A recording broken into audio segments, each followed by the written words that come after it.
Hillary Justin, and we're in Los Angeles in my backyard outside of the Bliss And Mischief studio. You know, I had actually been selling vintage for a few years, also being a clothing designer for other companies by day.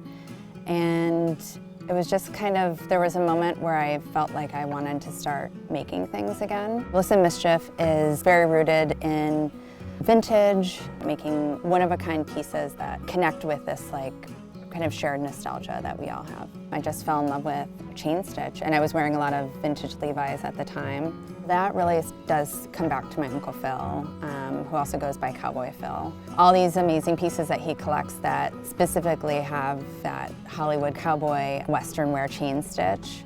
And it's something that he'd been telling me about for years, like, you have to do this, like, just start doing something with it. But it took me a long time to think about how I was gonna make that modern and make it something that I would wanna wear. So Jamie and I met a few years ago at the Rose Bowl flea market, where she was buying vintage and I was selling vintage. And when I started Bliss And Mischief, she reached out to me and said, I love what you're doing and maybe we should do something together. And I said, that sounds great to me, because I loved NSF already. And I think what NSF does with their washes and their techniques gives a similar feeling of what I love as a customer in clothes, where you see the hand of something and you see like the actual work and craftsmanship that goes into it. And that's the stuff that, for me, I connect to a lot, because it has that like lived-in look, it has like a lived-in feel.